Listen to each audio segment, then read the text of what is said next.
to the Turn On Your Inner Light show. It's time to stop just surviving, and it's time to begin to thrive. It's time to live happier and healthier. Turn stress into strength. Noted author Debbie Mandel will show you how to move beyond personal doubts and fears and into positive perception to turn on your inner light. Here's your host, Debbie Mandel. Greetings, everyone, and welcome to my show. Our guest expert is Amy Ahlers, a life coach, CEO of Wake Up Call Coaching, and she's the author of Big Fat Lies Women Tell Themselves. Stop telling yourself self-sabotaging lies. Isn't it time to become your true self? Welcome, Amy. Thank you so much, Debbie, for having me on the show. I can already feel the energy and the good mojo out there for you in this show, so it's a delight to be here. Well, we have a good energy going, and I think to me, you're preaching to the choir. Yeah. So I'm on your side. Now, what's the origin, Amy, of all these lies that women tell themselves? Well, it's an interesting question because I think that there are so many different reasons why women start believing these addictive negative thoughts like I'm not enough, or it's too late for me, or I'm too fat, thin, short, tall, you name it. I think there's a lot of different reasons. I think for some people they can trace it back to their childhood, but I think that when we look at it as a gender as a whole, what I really see is that we've come a long way over the last 100 years. Absolutely. I mean, you look and see it wasn't too long ago that we were fighting for the right to vote, that we were fighting for the right to get equal treatment in the workplace. We're still working on getting the same dollar for dollar as men, but we've come a long way. And I see that we've had a very strong focus on changing our external circumstances, which is really positive. We stand on the shoulders of giants, of women who gave their lives for us to have the right to vote and have as many opportunities. But one of the costs of this hyper external focus has been a loss of our internal focus and a loss of really focusing on nurturing ourselves. And so I really believe that this pendulum is swinging back into balance now, where we're not just believing that when our external circumstances change, then we'll feel happy, but instead are realizing that we need to really bring our happiness with us to our circumstances instead of trying to extract it from our circumstances, as my friend and author Marcy Shimoff likes to say. It's interesting that you mention the concept of happiness. Yeah. I think most women aren't happy unless everyone around them is happy, from their family to their colleagues. I don't even know if women question their own happiness. I think they escape from their unhappiness. Right. Now, do you find that men also tell themselves lies? Absolutely. Men, I mean, it's the human experience. We all have an inner critic inside of us that's a big fat liar telling us big fat lies, men and women alike. However, I've really found, and studies have shown, that men and women are harder on themselves about different things. So it's definitely different. Now, my dad has read my book, and my dad was like, Aim, I got to tell you that I've thought pretty much every single one of these big fat lies, and I think that that's true. However, I think that women, there's a hyper-focus on comparing themselves. There's a hyper-focus on how their body looks. And I think for men, the hyper-focus of their inner critics is much more around success and money. So men have kind of a focus on their careers, whereas women focus on their bodies and on comparing themselves to other women. I think, though, that has changed, too. We have a lot of alpha women who want to succeed, whether it's at home to be at the top of the PTA and the top mommy. But there are many women who want to be at the top of their career hierarchy. So I think, we're crossing borders, and some men are getting a lot of plastic surgery done and a lot of aesthetic procedures that you would think women are doing. So maybe there's a pressure to be young. Well, and the thing that's kind of heartbreaking about it when you think about it is that what's happening is that men are finding new ways to be hard on themselves, and women are finding new ways to be hard on themselves. So instead of getting over and really processing and healing the current ways that we're hard on ourselves, it's like we've expanded, and men are taking on what women are really hard on themselves about, and women are taking on what men are really hard on themselves about, and that just leads to everybody being hard on themselves about everything. And that certainly is not going to make us more successful or more happy or feeling more fulfilled, which I think is really what people are interested in these days. They want that sense of happiness. Find, the way to not be hard on yourself? Well, the first thing is to recognize that you have that inner critic, that it's not really you that's being hard on yourself. It really is your inner critic or inner mean girl. As Christina Rilo and we co-founded a program called Inner Mean Girl Reform School. And together we've really uncovered and decided to bring out the inner mean girl and recognize her for the big fat liar that she is inside of us. And that's really the first step. I always encourage my clients to think about that voice in their head and to actually draw a picture of their inner critic, draw a picture of their inner mean girl. For the guys, we like to call it the inner bully. Draw a picture of your inner bully and really start getting a physical representation of that voice inside of your head and recognizing that you don't feel that way about yourself, but rather it's that inner critic that does. Now let me play devil's advocate with Please. you, and I play that very well. It's just a part of my inner critic. Sometimes, Amy, my inner critic is right on the mark, and I think it's good to be criticized. I always say criticism polishes my mirror. I can't just be a cheerleader and say, everything is terrific. I need that negativity and that realism to drive me to do better. I love that you're saying this because, we call it the inner mean girl, the inner critic, but there are so many different versions at Inner Mean Girl Reform School. We have 17 different archetypes. And there can be an inner critic that shows up as an inner Pollyanna, the one that will cheerlead you right off the cliff because she's so overly positive. That's not what I'm talking about. And there are inner critics that will beat you down that are just plain mean, and then there's inner critics that, the version of the inner critic is more about comparison, so it really depends. But I'm here to tell you that inner critic might be telling you something that you need to get real on and that you need to get the truth on.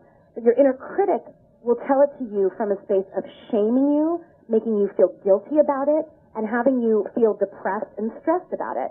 Whereas your inner wisdom, which is the other voice inside of you, and this is really the core and heart of my work, is helping women to discover their own inner wisdom. And our inner wisdom is not an overly optimistic cheerleader. Our inner wisdom will deliver a hard truth, have a come-to-Jesus moment with you, so to speak.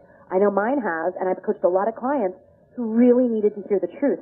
But your inner wisdom will tell you the truth from a space of love, from a space of compassion, and from a space of depth. Well, we're going to go to the truth of the commercial. Okay, great. And we will return with Amy Ahlers, author of Big Fat Lies Women Tell Themselves.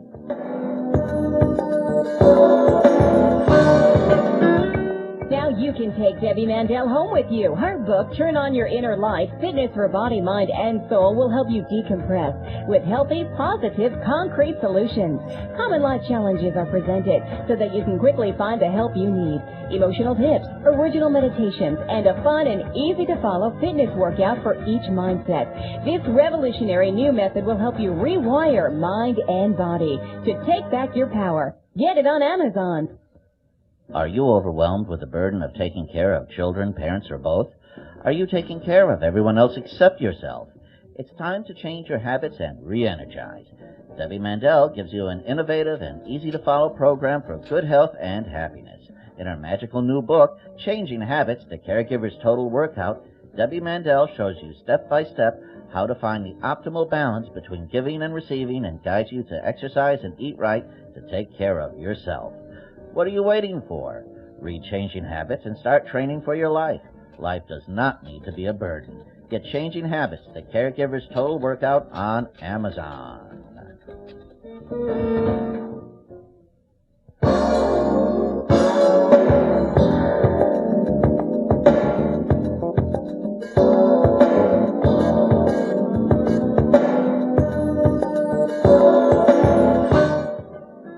You're listening to the Turn On Your Inner Light show. I'm your host, Debbie Mandel, and I'm speaking with Amy Ahlers, author of Big Fat Lies Women Tell Themselves.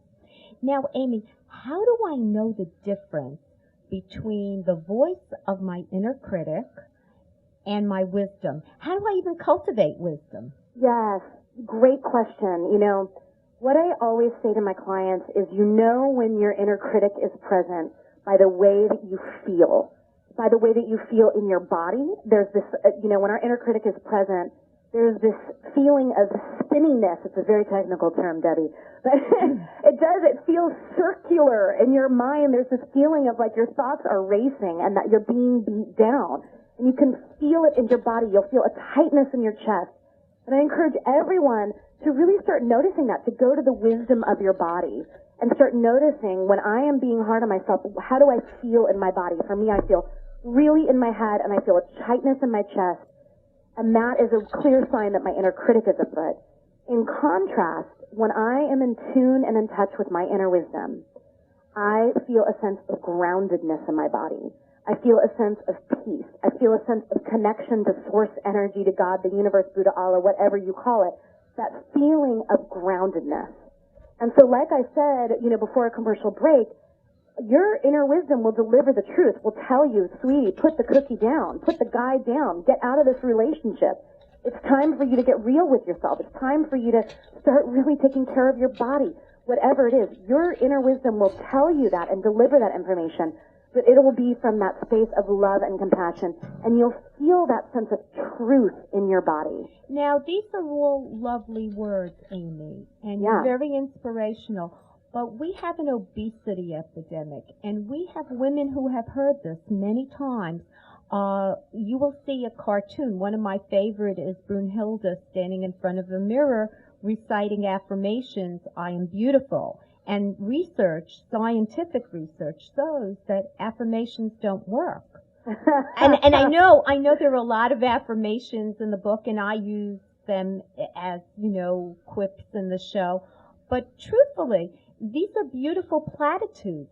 How do we get people to really change and accept them? If you don't feel beautiful, I don't care how many times you recite, I'm beautiful, I'm loving, I'm healed, I'm holy, you're not going to feel it. How do we do that from the root up?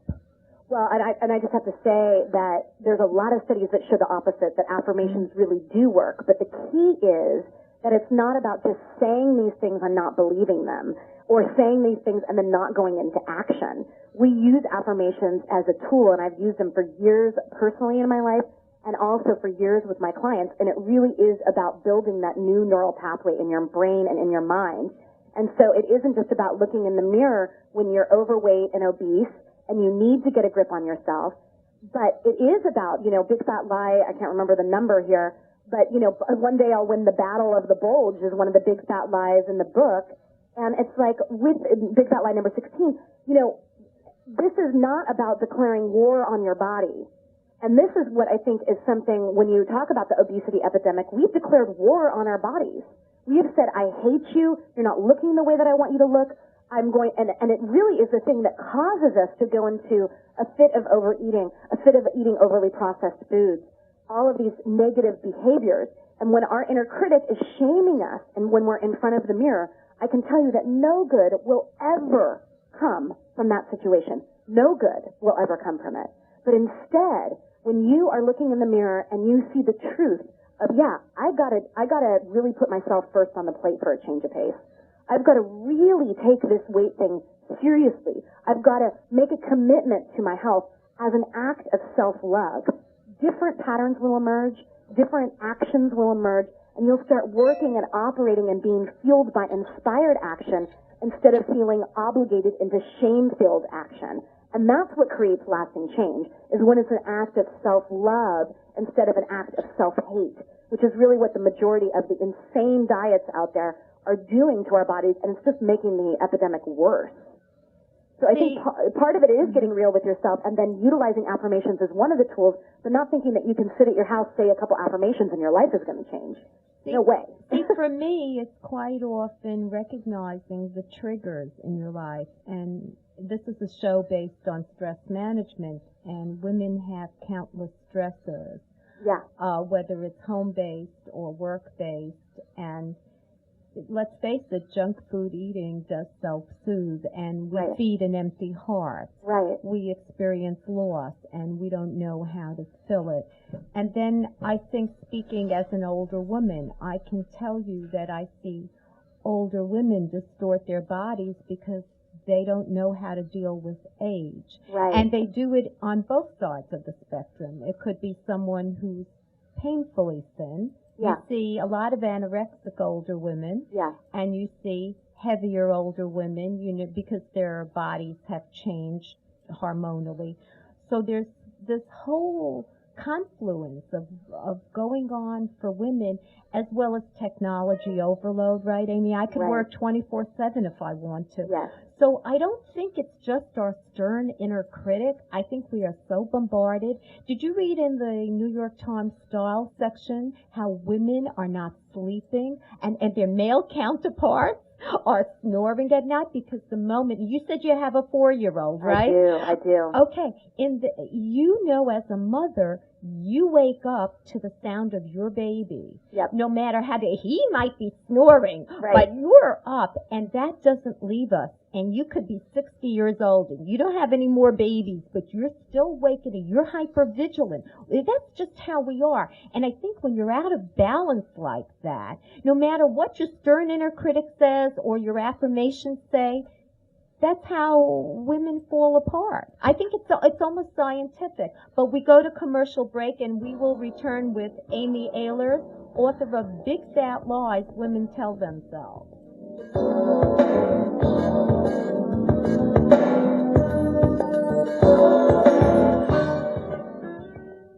Dear listeners, I'm excited to tell you about my new book, Addicted to Stress.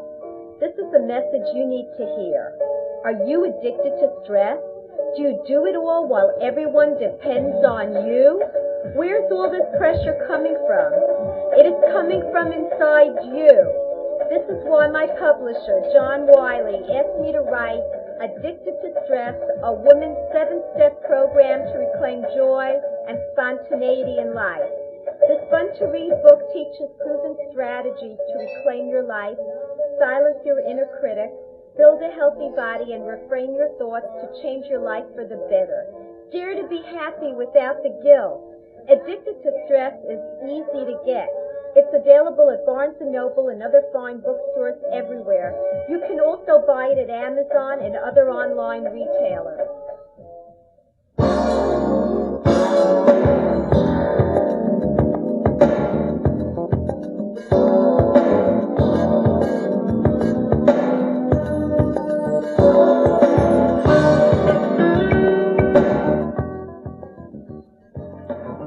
Back with Amy Ahlers, setting us straight about the big fat lies women tell themselves. So, Amy, we were talking about lack of sleep.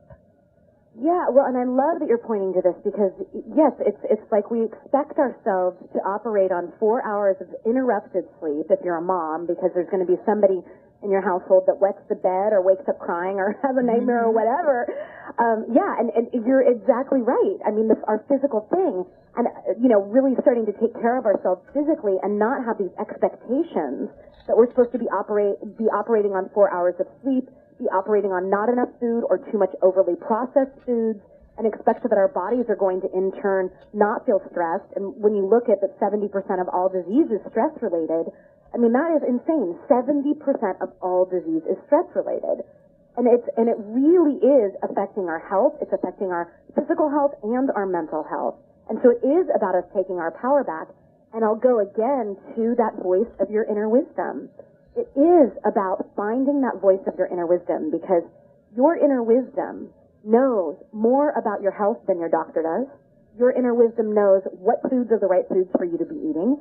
Your inner wisdom is going to be the one that throws down with you and says, honey, you got to start going to sleep earlier, or you got to start sleeping in more. How do I get to her? After everything tugging at me. Yeah. And the technology, that. Yeah. So it's about, it's not about finding time to connect with your inner wisdom. It's about creating space. Because if you are waiting until you can find the time to connect with your inner wisdom, you will never find it. Period. End of story. We're all busy. I get it. I have experienced it myself. And so what I teach people in the book and what I teach my clients in my workshops and, in my teleclasses, etc., is for you to create the space on a daily basis that is dedicated to your relationship with yourself.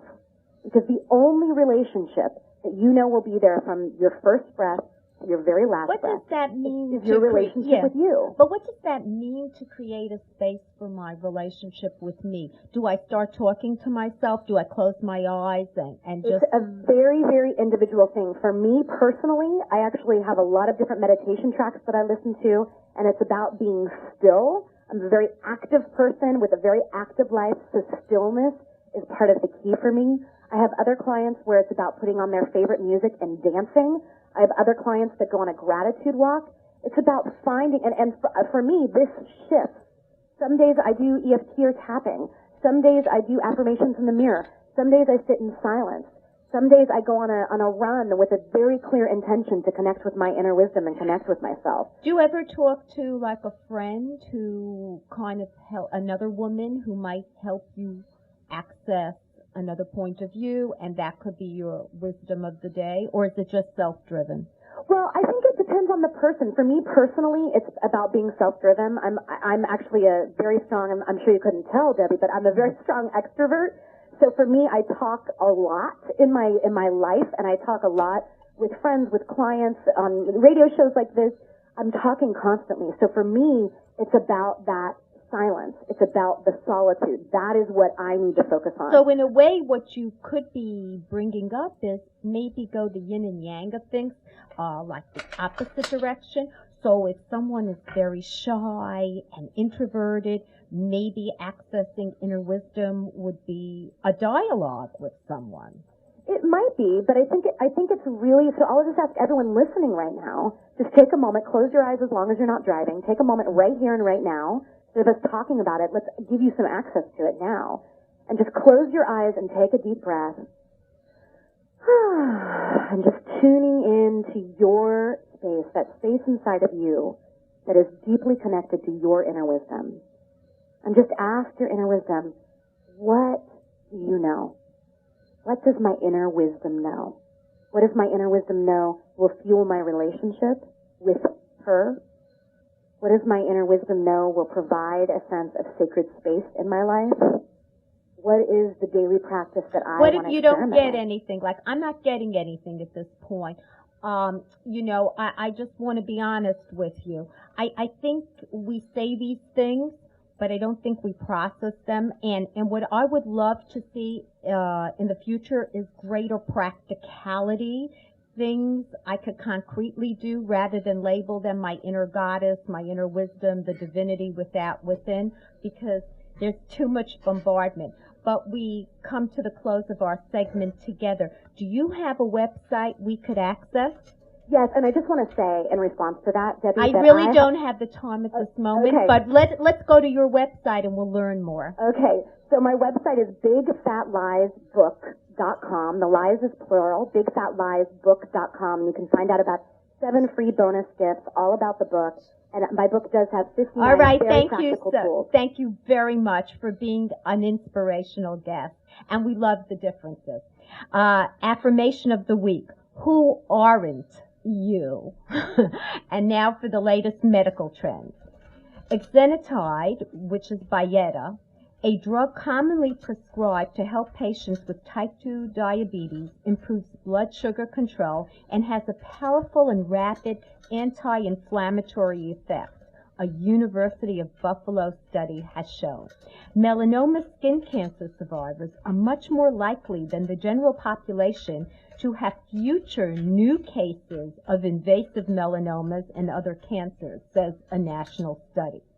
The survival rates for older women with breast cancer lag way behind younger women diagnosed with the disease, indicating that the elder population may be missing out on improvements in treatment and detection, according to new research from the University of Texas. A new study of teens undergoing substance abuse treatment finds that helping others helps the adolescent helper by reducing cravings for alcohol and drugs, a major precipitator of relapse. Low oxygen supply, hypoxia, to vulnerable brain tissue is a major contributor to the risk of death or major disability after severe traumatic brain injury, reports a study in the Journal of Neurosurgery. And a new study finds that prostate cancer patients who undergo a radical prostatectomy get better results at teaching hospitals than at non-academic medical institutions. And this should be no surprise to any of us. It's important to know the hospital where you are doing your surgery, the track rate, and also how many surgeries your surgeon has done successfully. Well, we come to the close of another show. I have an educational website, totally free, turnonyourinnerlife.com, where all the radio shows with the guest experts are archived for your listening pleasure. Subscribe to my free newsletter from turnonyourinnerlife.com, and you will get the latest radio show, the health tips, fully delineated, a fresh new article on stress management emailed directly to you from turnonyourinnerlife.com. Have a wonderful week and see you on the radio.